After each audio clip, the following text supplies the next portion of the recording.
Olá, olá Isabela, Olá, tudo bem? tudo bem? Damos a vocês boas-vindas ao Planejamento Sucessório Cast, comigo, Ana Carolina Brochado Teixeira e Isabela Oliveira. Estamos aqui em mais um episódio, né, Isabela, para tratar das objeções ao planejamento sucessório, né? Exatamente, o episódio de hoje, né, Ana, tá bem polêmico. Porque nós vamos quebrar muitas objeções que as pessoas têm dessa temática, né, do planejamento sucessório. Pessoal, sejam bem-vindos ao nosso segundo episódio do Planejamento Sucessório Cast. Estamos muito animados com esse projeto e vem com a gente, porque nós vamos falar sobre 7 objeções que enfrentamos na hora de contar para o cliente sobre planejamento sucessório, não é isso, Ana? É, exatamente. E a verdade, assim, por que que a gente pensou nisso, né? Que como a gente fez, né, criou esse espaço para pensar nas reflexões, estudar o planejamento, mas a nossa ideia é que esse nosso podcast possa ser algo teórico, mas com aplicações práticas, né? Sim, a Ou gente trazer uma seja, discussão mais levinha, né? Algo que as pessoas vão internalizando ali, isso, né? Os isso. E eu conceitos. acho que essas objeções, elas servem tanto assim para o profissional que atua, Hum, né, no planejamento sucessório, mas também para a pessoa que está pensando de fazer e sempre acha que não é o momento, né? sim. Sempre acha que não é o momento, deixa para o ano que vem, deixa para Uhum, janeiro, né? Se eu no segundo semestre eu faço, exato. porque sempre tem a gente tem algumas questões que às vezes são culturais e Uhum, são também internalizadas, né? Porque eu sempre fico brincando, a primeira delas, que nem tá aqui na nossa lista, mas que é importante a gente falar, porque eu acho que é uma premissa assim de tudo, é exatamente aquela objeção de vou ter que lidar com a morte, né? uhum, Então, a pandemia nos ajudou nisso, né, Isabela? sim. Nos mostrou que a morte não. Os profissionais do direito vão entender isso que eu vou falar. Que a morte não é uma condição, é um termo incerto. Ou Sim, seja, não é se eu morrer, porque vira e mexe você não escuta isso, não. sim, Ah, porque se eu morrer, como se fosse uma condição, ou sim. seja, é Um evento que incerto. pode acontecer ou não, ele É. vai A acontecer. gente só não sabe Esse- quando, graças É, a é. Deus. Que bom. Então, assim, por esse motivo é que a gente precisa de ter ultrapassar essa barreira cultural, né, gente? E assim, trazer esse assunto, não o planejamento sucessório em si, necessariamente, mas trazer esse assunto da finitude para nossa realidade, né? Sim, Eu acho que para os nossos almoços de domingo mineiros, né? Adoram esses almoços de domingo, né? Mas assim, para a nossa vida cotidiana, porque a gente precisa de pensar sobre o inexorável, né? sim. Então, acho que a gente já começa lidando com essa primeira forte objeção cultural, que é uma tendência, né, assim, da gente quebrar. Eu acho que o caminho é esse. Eu acho que o caminho é a Sim. gente quebrar isso devagar, né? Porque anos de cultura não se quebram da noite para o dia. Uhum. Mas o caminho é esse da gente vencer essa barreira. Não sei o que que Sim, você acha. exatamente. As pessoas sempre quando a gente fala sobre qualquer coisa relacionada a direito sucessório para um cliente, ou mesmo até para nós advogados, se a gente começa a falar de coisas para depois da morte, vem aquele medinho assim, ai, se eu fizer isso, aquela coisa meio que O como fala? indesejado pode Não, acontecer. Eu tô como se... atraindo. Isso que você tá atraindo, assim, sabe? Mas a palavra não é essa, minha cabeça é tão ruim, mas uma hora vem. Isso. Mas que a pessoa tem superstição. A Ah, pessoa tá. tem uma superstição assim, se eu fizer algo, tomar alguma medida para que aquilo dali aconteça para depois da minha morte, eu tô decretando que eu vou morrer agora, não é? A pessoa já É. chega com esse pensamento e aí a gente, claro que é legítimo ter medo da morte, mas é algo que vai acontecer. Então, por que não você cuidar de coisas relacionadas ao seu patrimônio e não somente seu patrimônio, porque às vezes no seu planejamento sucessório você pode trazer questões relacionadas aos seus tratamentos de saúde, se em Sim. determinado momento você precisar, que nós vamos trazer sobre isso, né? Mais nos episódios sobre os instrumentos. Mas você enxergar com tranquilidade tudo aquilo que você lutou e construiu, efetivamente vai ter uma destinação. Saber como que as coisas vão ser tratadas, como que sua memória vai ser cuidada, né? Como que os seus, né, aquelas pessoas ao seu redor sejam filhos, marido, mulher, amigos, ou mesmo uma instituição de caridade, se essa for vontade, ou um pet. porque hoje também as pessoas discutem isso, né? É. Se vão trazer o pet para o planejamento, se não vão, enfim. Então, você pode já entender como tudo isso vai ser lidado. Então, não é decretar a morte, e sim ter a tranquilidade de saber, a segurança de saber que aquilo que você deseja vai ser implementado. Então, quebrar essa objeção, o que que exige do advogado? Essa sensibilidade, até os cuidados com a palavra na hora Com de usar com o certeza, cliente, né? lógico, lógico. Eu acho que assim, nós que trabalhamos com direito de família e sucessões, principalmente, precisamos de desenvolver isso, né, Isabela? Eu acho que Uhum, assim, uma questão assim, de uma escuta diferenciada, uma escuta ativa, né? sim. Que assim, você possa realmente acolher aquela pessoa, porque raramente as pessoas vão assim felizes. Eu não sei para fazer pacto antenupcial, né? Assim, naquele momento que tinha alegria, que tô Isso, casando, tô é. comemorando ali Aham. a construção de uma nova família. Mas, assim, geralmente, salvo nesse tipo de planejamento, as pessoas têm alguma questão, né? Tem alguma preocupação. Então, eu acho que a postura do advogado de família, como do juiz de família, como, assim, do promotor que trabalha com família, todos os atores, né, que têm essa interface, realmente precisa ser uma postura diferente, né? Não é Sim. simplesmente, é muito diferente a gente tratar de um planejamento sucessório, ou de um divórcio, ou de um pedido de guarda e fazer uma cobrança, executar um cheque, né? Nem tem mais cheque hoje em dia, né? Mas assim, É. Ainda é, tem lugar que existe. contratos, né? É. Assim, é muito diferente, porque nos exige uma sensibilidade maior, né? Sim. E aí, assim, também um perfil, né, de uma paciência, de um Uhum. acolhimento, né? A gente Uhum. precisa desenvolver isso. Sim. E eu acho que quando a gente vai tratar da morte, exatamente para essa quebra de objeções, que são questões assim tão sensíveis, nós também precisamos de ter essa É sensibilidade. sensibilidade com as Uhum. palavras, né? Assim, Uhum. para que a pessoa possa ali ser acolhida naquele momento Sim. com as suas preocupações, os seus desejos, né? A Sim. sua vontade, o que que ela está buscando implementar. Porque nem sempre, gente, o que ela está buscando implementar é possível, Isso. né? Exato. Então você vai ter que dar uma má notícia ali, pode ser, olha, não tem jeito, né? Assim, não pode ser Mas de feito. explicar e ela ter aquela percepção de que ela pode sentir que a vontade dela não foi realizada porque ela teve uma ideia, aquilo dali não é possível de ser feito juridicamente, mas ela não tem que levar aquela frustração como uma mágoa de não ter conseguido, sabe? Eu acho que Não. tudo é a forma como a gente traz, então a gente consegue quebrar essa objeção, que ela é mais sentimental, né, Ana? De, ai, o medo da morte, ai, parece que eu tô prevendo que amanhã ou depois acontecer alguma coisa. Você acaba é, trazendo essa pessoa pro seu lado, no sentido de falar assim: olha, isso daqui, na verdade, vai te ajudar, Claro. mas vai te ajudar de acordo com os parâmetros da lei, Uhum. né? A gente também não pode vender uma coisa. Um castelo de areia que depois vem a onda Não. e acaba com ele de imediato, né? Então a gente tem que tomar muito cuidado e pensando que existe essa objeção, mas a gente tem como vencê-la, né? Mas tudo depende da postura do advogado, né, Ana? Claro, é uma ação responsável, né? Eu acho Uhum. que assim, a gente não está pregando nenhum tipo de aventura jurídica, muito antes Não. pelo contrário, né? É fazer tudo o que é possível, são muitos instrumentos, são muitas possibilidades dentro dos parâmetros legais. Sim. E eu acho que isso é muito bacana. Então vamos lá. Eu acho que a primeira objeção, Isabela, assim que eu vejo, né, da nossa conversa aqui, é que o planejamento é só para pessoas ricas, né? Grandes fortunas. E na verdade não é isso, né? Eu acho que a gente vê que não é só para essas pessoas, Uhum. né? Às vezes a ideia é exatamente que as pessoas terem uma noção do que é a sucessão dela sem planejamento, para que aí então ela possa pensar sobre isso. Olha, eu tenho um apartamento e tenho muitos filhos. Um filho mora no apartamento. O que que eu posso fazer então para às vezes resguardar a moradia daquele filho que cuidou dos pais, né? Abdicou da sua vida para cuidar dos pais. É uma possibilidade? Ou então, não, eu quero deixar o disponível para depois eles venderem e ele poder ter condição de comprar uma casa que seja só para ele. Uhum. Então, assim, a ideia é que o planejamento é para todos.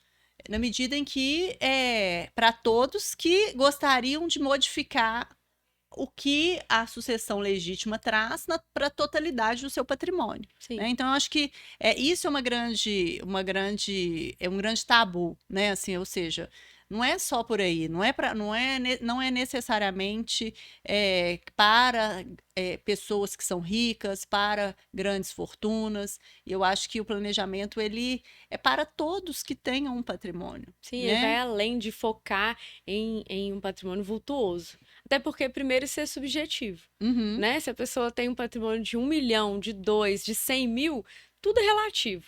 Então, assim, primeiro que não tem esse critério, né, Ana, objetivo. E, em segundo lugar, acaba que quando a gente traz esse cenário, né, de planejar, e aí a gente, para quebrar a objeção, fala assim, se a pessoa talvez ela não tenha um patrimônio grande, mas ela quer destinar, sei lá, as joias, o anel que ela tem de formatura. E ela quer deixar aquele anel de formatura para uma neta específica que sempre esteve do lado dela e vai fazer o curso que ela recebeu esse anel, vamos supor, o anel de direito. Puxando sardinha pro nosso lado. E aí, por que não fazer algo que seja para aquele anel ficar para aquela pessoa? Ou de destinar, sei lá, pensando em bens digitais, né? A Ana que é fera em bens digitais. adoro. Tem um blog. E esse blog tem ali um monte de receitas. E aí isso daí pode se tornar em um e-book ou um livro. Uhum. E a pessoa falece. Por que não fazer o planejamento desse blog? Ele tem valor monetário nos dias de hoje. A Ana também vai trazer um episódio sobre bens digitais. Vamos Ela que tem sim. um livro, né, Ana? Sim, Herança Digital, uma coletânea com a Lívia Leal, já é Herança Digital pela editora Foco, já até falei Controvérsias e Alternativas, já até nem lembro mais o nome do livro. Mas enfim, gente, é Herança Enfim, Digital, procurem pesquisa, que vocês vão gostar. E é isso. muito interessante, né? Demais, Eu não demais. posso empolgar aqui não, porque senão eu vou falar, vou mudar o tema do episódio. A gente muda o rumo do episódio de hoje, né? Mas, então tem isso. Então, talvez o blog, no primeiro momento que você hospedou ele numa plataforma gratuita e não paga nenhuma mensalidade, né, Ana? Ele pode ser objeto de planejamento acessório. A gente pode ter planejamento acessório a questão do pet, porque eu já vi casos nesse sentido que chegou Sim, no escritório. Tem um pet, a pessoa ama ele, tem medo, assim, na ausência daquela pessoa, quem vai cuidar daquele pet? Ela não tem ainda clareza de uma pessoa específica. Então, deixar, sei lá, um valor para que alguém, sei lá, uma doação com encargo. Você dá o dinheiro isso. para alguém e essa pessoa só vai receber aquele dinheiro se ela cuidar daquele pet. Então, tá vendo que existem mecanismos que não necessariamente, até falando do patrimônio, por exemplo, da cantora famosa, né? É, claro. Que nos deixou recentemente, que eu amava ela, inclusive, Marília Mendonça, incrível. Mas não necessariamente são patrimônios assim vultuosos. Então a gente consegue também quebrar essa objeção, desde que a gente vá lá na primeira postura que eu falei, que nós falamos aqui, né, do advogado, dele escutar o cliente. E é muito importante para a gente quebrar essa objeção entender quem é esse cliente, né, Ana? Qualificar esse É. cliente para que a gente mostre para ele alternativas das possibilidades que o planejamento sucessório pode implementar na vida dele, né? Exatamente, eu acho que isso é fundamental, e casar com as preocupações, né? Uhum, Casar assim, as isso. soluções com as preocupações. Eu acho que esse é o nosso principal papel aqui. A segunda objeção é que serve para fraude, serve para fazer uma blindagem patrimonial, né? E, na verdade, planejamento sucessório não é nada disso, né? Assim, muito antes, pelo contrário. O planejamento sucessório a gente já falou no episódio 1 e já falamos aqui hoje que o objetivo é exatamente organização patrimonial que combine vontade com as determinações legais e, claro, em algumas circunstâncias, se a preocupação, por exemplo, é pagar menos tributo, tem formas lícitas, né, de fazer isso, sem dúvida alguma. Mas ele não é para fraudar. Não é para tirar o patrimônio do filho fora do casamento. Não, né? Não é nada disso. O planejamento ele tem como objetivo principal fazer esse casamento de vontade com a Uhum. lei e organizar o patrimônio, dar o patrimônio para, né, atribuir, por exemplo, quinhões, legados, para aquela pessoa que ou combina mais com aquele bem, para aquele filho que trabalha na empresa, para aquele filho que é dentista e usa uma sala comercial, né? Então, assim, é exatamente para fazer essa junção, usando a linguagem jovem, moderna, para dar um match, vamos chamar assim, né? É isso mesmo. Que possa fazer isso, porque pela lei, não necessariamente, até pela lei faz, né? Os critérios qualitativos de partilha, né? Mas o que a gente vê é que no litígio ela acaba atribuindo quinhões iguais em condomínio, que é uma forma mais fácil, né, do que uma Sim. partilha cômoda. Uhum. Então, assim, é uma oportunidade de observar essas circunstâncias e não para fraudar. Então, assim, planejamento não é fraude, não é fraude, não é fraude. Eu acho que a gente não pode, assim, a gente não pode cansar de repetir isso. Sim, com certeza. E eu também pode ser um ponto polêmico, mas eu prefiro substituir blindagem patrimonial pelo que a Ana disse, organização patrimonial. Ah, lógico. Porque me dói, assim, nada contra quem quer utilizar essa expressão como um produto a ser colocado no escritório. Mas eu acho que esse termo blindagem, ele é muito temerário. Porque às vezes a pessoa coloca como blindagem como esconder patrimônio de credor, ou muitas das vezes para falar que vai pagar menos imposto e não necessariamente é isso. Claro. Então, assim, acho que o ponto é organizar o patrimônio para que você consiga usufruir e destinar ele da melhor maneira possível. Ponto. Blindar. Blindar de quê? De quem? Com Em que certeza. circunstância? Você vai blindar de credor, mas não blinda de outras coisas que você gostaria e existiu realmente uma blindagem, ela é parcial, então acho que esse termo é uma objeção no sentido de que a pessoa imagina que ela precisa de ter um patrimônio a ser blindado, é uma objeção de que quer blindar alguma coisa, mas não é blindar, é organizar, Uhum. né? É saber, identificar exatamente como o seu patrimônio vai funcionar, né? Seja em vida, quando acontece, né, os instrumentos são aplicados para exercício em vida ou depois da morte, né, Ana? Exatamente.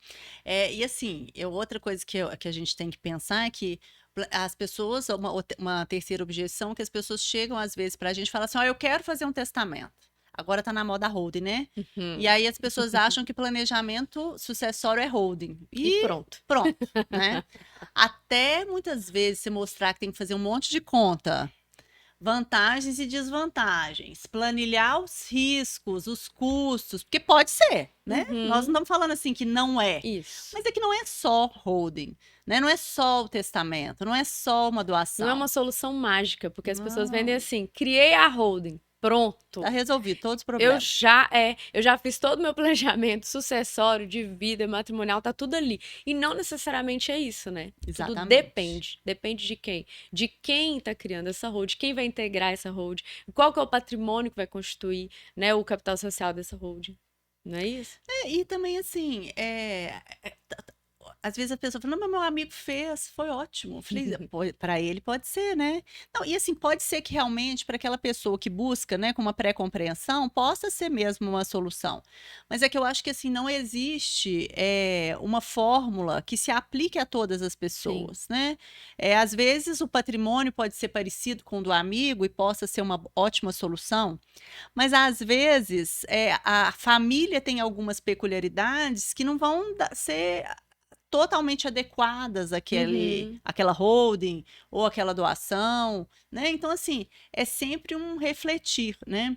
Outro dia uma pessoa me procurou para fazer né, para pensar no planejamento. Por quê? Porque ela estava super incomodada com um amigo que perdeu a esposa e quantos problemas e trabalhos e mão de obra advém de fazer um inventário, né? Então, assim, então eu quero fazer uma holding. Eu falei, não, às vezes no seu caso, vamos ver quais são os bens aqui que você agrega, né? Uhum. Então, às vezes não é tanto por aí, a gente pode pensar em outras alternativas. Então, assim, cada caso é um caso, porque a motivação que a pessoa buscou pode ser diferente. Sim. E sem contar as questões objetivas mesmo, que eu tenho que fazer uma planilhinha e ver, olha, deixa eu colocar os custos hoje, os custos lá na frente com a holding, o que eu vou pagar, o que eu não vou pagar, se eu tenho bem que é alugado. Então, assim, realmente, não é o que o professor Fachin falava isso, não são soluções prêt-à-porter, prontas para qualquer caso, né? São soluções que precisam ser refletidas, prós, contras, riscos, benefícios, Sim, né? De cada uma dessas. Construídas de acordo com o cliente. Exatamente. Né? Então exatamente. não tem como simplesmente. Você pode até criar, mas se ela vai fazer sentido sucessório para o seu, não. Depende do seu contexto, né, Isso, familiar e de patrimônio e, acima de tudo, da vontade dessa pessoa, né, que você trouxe, do exatamente. interesse dela. Se ela tem interesse A, a Road realiza o B, e aí, É, né, ela ficou é isso sem estar mesmo. assistida. É. E a nossa próxima objeção, a gente já falou aqui, a gente tem uma listinha, né, para nos Claro, ajudar, né? lógico, lógico, uma A gente já cola. falou o próximo é, com planejamento sucessório eu não vou pagar imposto. Isso é verdade, Ana? Raramente essa é verdade, né? Porque assim, algum imposto sempre vai ter que Isso. pagar, Aham. né? A questão é se eu quero antecipar o pagamento para hoje, Uhum. eventualmente, porque, né, por exemplo, só para explicar às pessoas, gente, geralmente, geralmente não, na sucessão, acaba acontecendo o pagamento de um imposto, que é um imposto estadual. Aqui em Minas Gerais chama ITCD, mas em outros estados chama ITD, ITCMD. É. E eu até lembrar o meu amigo aqui, Daniel Bucarque, fala que a gente acaba tendo, em função disso, 27 direitos sucessórios no Brasil. Porque cada estado tem a sua legislação, Exato, cada cada um é uma estado, forma. né, tem as suas regras a respeito desse imposto. Então, e existe uma tendência, né, que já existe há bastante tempo, aliás, mas existe uma tendência de aumentar esse imposto. Então, as Uhum. pessoas às vezes falam assim: olha, eu não quero pagar imposto nenhum. Não tem jeito, né? Pagar imposto nenhum não tem jeito. Mas às vezes tem formas de você licitamente fazer um planejamento. Então, em função, às vezes, dessa tendência de aumentar. O que as pessoas fazem? Ah, já quero resolver hoje, já quero fazer essa transmissão hoje, exatamente para que não haja um risco fiscal futuro de pagar, de transferir esse mesmo patrimônio por um imposto maior, né? Sim. O que é possível, é plenamente possível. Uhum. Então, Tanto pela alíquota, também pela valorização do bem, né, Ana? sim, sim, porque a gente vai ter que falar em um episódio da colação, né? Que É assim, que é exatamente muito complicado e muito desafiador complexo. hoje, né? Sim. Então, assim, com o planejamento eu não vou pagar imposto? Essa é uma afirmativa errada, né? Não pagar, mas talvez você pode Você pode pagar um valor. planejar, você Isso, pode fazer de uma forma que não fique pesado para os herdeiros no sim. momento da sua O morte. impacto é menor do que pagar a É, alíquota completa, né? exatamente. Ou você pode fazer hoje fracionado, né? E Uhum. adiantando algumas coisas, né? Então, assim, que existe uma carga tributária, existe. Mas você tem formas de minimizar o impacto, ou minimizar a forma de pagamento, ou depender da situação, né? Assim, fazer um planejamento que tenha uma carga tributária menor, tudo licitamente, Sim, né? Então, exato. assim, falar que não tem imposto, não é por aí, né? É, não é bem dessa forma, né? Agora, vamos ver o próximo. O planejador vai perder o controle dos seus bens. Se a pessoa faz planejamento sucessório, ela perde, ela deixa de ser dona do celular se eu planejei e destinei para você, por exemplo. E é verdade isso, Ana? Não, Mentira. não e sim, né? Na verdade, assim, depende do instrumento, né? Sim, Se você vai pensar em instrumentos de eficácia em vida, por exemplo, uma doação, ainda que você reserve usufruto, pode ser verdade, sim. né? Mas é que eu acho que assim, no planejamento como um todo, você vai ponderar prós e contras, né? Tem casos em que a pessoa realmente quer fazer a doação de uma vez e ela tem o patrimônio dela como um todo comporta isso, comporta que ela não necessite desse bem no futuro, né? Agora, às vezes, em determinados planejamentos, não é aconselhável fazer essa doação, esse adiantamento nesse momento, né? Às vezes ela vai colocar isso em testamento, Uhum, vai fazer um comodato com aquela pessoa que para sim, usar aquele bem de uma vez, mas não vai transferir a titularidade, porque infelizmente assim, existem situações em que de fato a pessoa precisou daquele bem que ela perdeu o controle e infelizmente não teve como ter acesso àquele bem de novo, em alguma sim. necessidade. Então assim, o planejador com o planejamento perde o controle? Não necessariamente, né? Por exemplo, se ele estiver fazendo uma doação de ações, ele pode reservar o usufruto político e econômico das ações. Existem alternativas, Sim, né? para Para flexibilizar, né? flexibilizar, mas assim, existe a possibilidade de perder o controle de um bem, de dois bens, ou de todo. Pô, existe, mas é sempre um pensamento, uma reflexão que é feita antes, né? Sim, Por nós com os clientes. Olha, tem essa vantagem, essa desvantagem. Vamos pensar antes? Existe esse risco? Seu patrimônio comporta esse tipo de doação, né? sim. É sempre para refletir. Exatamente. Depende do interesse do cliente, de como a família dele vai receber isso, né? De para quem ele está destinando, enfim. Sim, Então, não necessariamente vai perder o controle. Na verdade, pode acontecer uma flexibilização, uma diminuição, mas não significa que isso vai ser algo negativo, né, Ana? Tudo depende do Claro. interesse, da qual foi a sua vontade na hora de doar, né? Se comportou, se tá ok. Não vai, porque a lei até protege que você não pode doar tudo se você não tem Uhum. o suficiente para sua subsistência, né? Sim. Então é considerando todas essas nuances. Então, essa objeção a gente consegue afastar trazendo esse esclarecimento para o cliente. Daí a importância de ter podcasts como esse, que trazem informação, porque o nosso trabalho o direito é uma ciência social aplicada. Então, todo o nosso conteúdo, todo o nosso dia a dia, aquele serviço que a gente presta, ele tem um impacto social muito grande. Então, toda informação que nós temos, né, que acaba sendo o objeto do nosso trabalho do dia a dia, é muito importante a gente esclarecer as pessoas, desmistificar esses pontos, Com né, certeza. de modo em que as pessoas tenham maior consciência. Muitas pessoas brigam e falam assim: hoje em dia o cliente chega no escritório muito mais informado. Google, né? E aí, às vezes tem um advogado que não gosta, outros gostam. Eu sou partidária, assim, eu gosto que o cliente chegue informado, porque eu acho que ele tem maior clareza e ele se sente mais pertencente daquela estratégia que a gente está Uhum, claro. elaborando, né? Sim. Principalmente nessa questão do planejamento sucessório. Só que às vezes você tem que desconstruir a informação, que a informação é Isso. errada, né? Não, muitos são assim, mas eu acho que assim, ele Não, é ele bom. Também emerge, acho bom, ele acho não bom. fica tão leigo assim, Claro, tão no claro. escuro. Porque eu acho É, que quando a pessoa fica muito no escuro, é mais difícil quebrar a objeção com dela, certeza. não É. é? Vou trazer as últimas duas, que custa caro e que planejamento dispensa inventário, É. né? É claro que não, né? Uhum. Claro que não sempre. Você pode fazer uma doação, por exemplo, se você fizer uma partilha em vida, dispensa o inventário, porque você já Sim. partilhou, Não né? tem mais bens para Não tem ser mais objeto do bens. inventário. É, mas se tem algum bem no nome da pessoa, não dispensa o inventário, Sim. né? E que custa caro. Aí a gente vai trazer o seguinte para o que é caro? Uhum. Né? O que é caro? É caro deixar aquele patrimônio em litígio durante 30 anos? É caro você simplesmente ignorar né, toda uma história de trabalho de uma pessoa e o patrimônio vai se perder porque não vai ter dinheiro para poder manter o patrimônio, cuidar dos bens, né? Aí a gente entra nesse parâmetro, o que é caro? Né? Então, Uhum. acho que assim, tanto essa ideia de que o planejamento dispensa o inventário como uma máxima, né, como uma regra geral, ela precisa ser desmistificada, sem sombra de dúvidas, né? E essa ideia de que é caro, ou seja, o planejamento. E aí a gente volta naquela primeira objeção de que é para grandes fortunas, né? Uhum.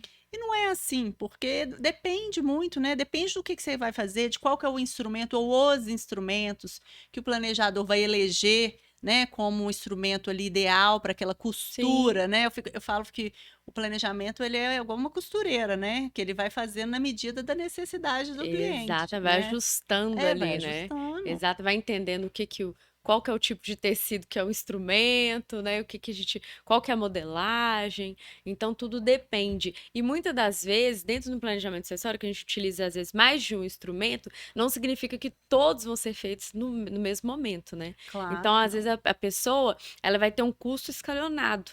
Ela vai pagar um ato, porque ela precisa de ir para o outro. Tem um tempo, né, de processamento, para formalizar e depois ela vai para um próximo ato. Então, não necessariamente ela vai gastar, impactar, até aquele. A pessoa às vezes fala assim, vai ter aquele rombo no bolso, né? Uhum. Isso é caro demais, não é para mim. Não necessariamente. Eu acho que tudo depende e é importante, antes de tudo, se informar, né? Não, eu acho que assim, a informação ela é a base da Sim, quebra de objeções, porque as objeções elas vêm como uma pré-compreensão daquela realidade, né? exato. Assim, uma fantasia que às vezes tem na minha Uhum, cabeça, né? Então, assim, se eu for fazer uma holding, um testamento, uma doação, realmente pode ser que seja caro mesmo, né? Mas como você falou, eu posso fazer um planejamento do planejamento, exato. né? Ou seja, como que eu vou organizar, inclusive cronologicamente, Sim, financeiramente, sim. esse trabalho, né? Mas, assim, fundamentalmente, as coisas tem um tempo de maturação Uhum. também, né? Assim, que eu acho que assim, não só maturação financeira, mas uma maturação também psicológica, né? Uhum. Para que as pessoas possam se sentir ali partes do processo e protagonistas, mais uma vez, dessa situação, né? Exatamente. Então, acho que já foram todas, né, Ana? Já, isso aí, conseguimos vencer essa nossa lista É isso hoje. mesmo. E você? Quais são as objeções que você tem ou que já enfrentou isso, né, no seu escritório? Contem pra gente. Não se esqueçam de se inscrever nos nossos canais. Vamos aqui nos despedindo, encerrando o nosso segundo episódio. Foi um prazer estar aqui com vocês. Muito obrigada a todos que nos ouviram, nos assistiram. E até o nosso próximo episódio, né, Ana? Isso aí, até o nosso próximo episódio, pessoal. Até lá.